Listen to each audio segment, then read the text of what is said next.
Bonjour, une vidéo qui complète toutes les petites vidéos que vous avez vues avant ou vous auriez pu voir là, sur sur l'afficheur multifonction. Au départ, un ami de la radio m'a demandé, on avait discuté, échangé ensemble sur la possibilité de piloter un module VHF. Voilà, donc module VHF c'est ASA 818 qu'on trouve chez nos amis chinois ou voire même ailleurs, hein. Voilà, donc c'est ce truc là. Voilà. Donc là pour le piloter, il faut soit le piloter avec un ordinateur ou avec un microcontrôleur. Donc on s'était lancé sur de l'Arduino, mais moi personnellement l'Arduino là, pour ces trucs là, c'est un peu bon. Ça commence à être léger maintenant, l'Arduino s'est dépassé. Voilà. Et bon, c'est beaucoup plus simple maintenant de piloter avec du microcontrôleur un peu plus performant. Ouais, à quelques euros plus cher. Voilà. Et donc voilà, le résultat, je dirais, pas loin d'être final, hein. Donc c'est ça. Donc, on pilote donc le VHF avec ça. Donc on a un menu de configuration, on peut agir en direct sur la fréquence.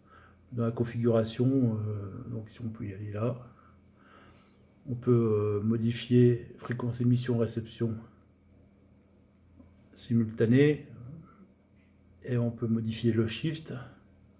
Donc on va mettre 600. Voilà, donc ça modifie RX, TX.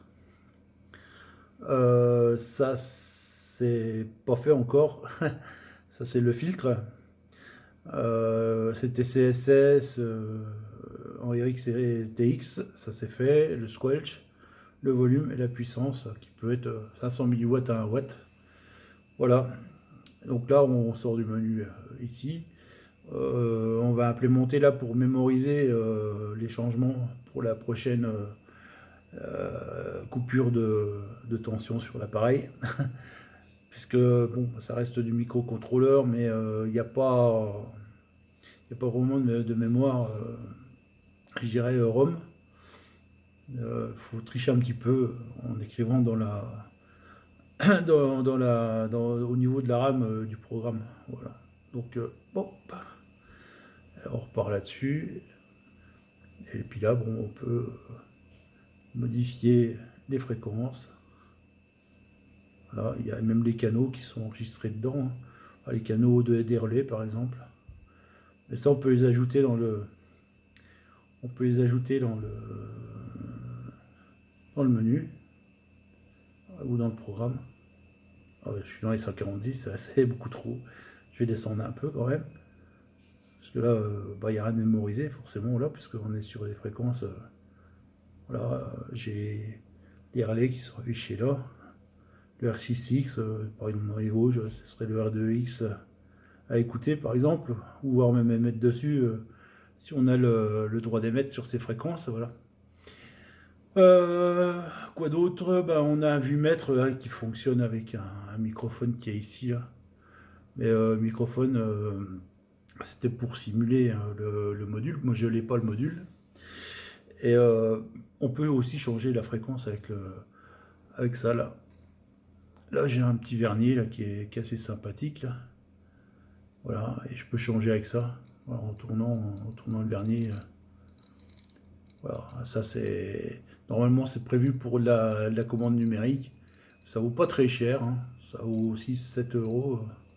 Ça vaut pas le coup de s'en passer pour quelqu'un qui veut se faire un poste numérique et tout. C'est largement mieux que les boutons merdiques là, que j'ai là. J'ai sur un autre appareil. Alors, ouais, il faut que j'essaye de ces espèces de boutons là. Voilà, ils ont des sautes d'humeur ces trucs là. Voilà, évidemment là le numérique pour les CCN là, il est il est en optique, ça c'est du mécanique et c'est pas terrible. Voilà. Donc là j'ai deux versions, donc j'ai une version, c'est la première version que j'ai faite, qui fonctionne de la même façon, de toute façon, puisque le logiciel c'est le même qui est dedans. Sauf que le microcontrôleur c'est pas le même. Voilà, le PCB est différent. Donc ça c'est la toute première version. Voilà. Et si, donc j'ai la version, la dernière, qui n'est pas avec le même microcontrôleur bien sûr.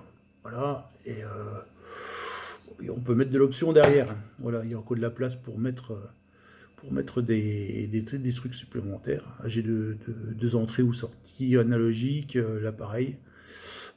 Là j'ai TXRX, ça c'est pour le module. Ici j'ai mis un convertisseur là où on peut mettre du 12 volts, pour sortir en 5 volts pour alimenter l'ensemble. Mais bon, là je suis alimenté par le port USB. Voilà, le port USB que voilà. Voilà, le port USB, il est magnétique. Ça va bien plus vite pour alimenter. Voilà. Tout ça sachant qu'on peut calibrer le truc. Au premier démarrage de l'appareil, on peut calibrer la fonction tactile. Voilà, et bon, je ne pas implémenter le programme au cas où la calibration se fait mal, où il faudrait à la limite remettre disons, appuyer, parce que là j'ai mis un bouton derrière en plus, appuyer ce bouton-là au démarrage pour passer en calibration automatique. Voilà. Bah, ce bouton d'ailleurs me permet aussi d'aller dans les menus. Voilà. Donc on a la version tactile et en même temps version bouton et vernier. Voilà. Bon, ça, il y a les deux. ça peut plaire à tout le monde ou à personne d'ailleurs.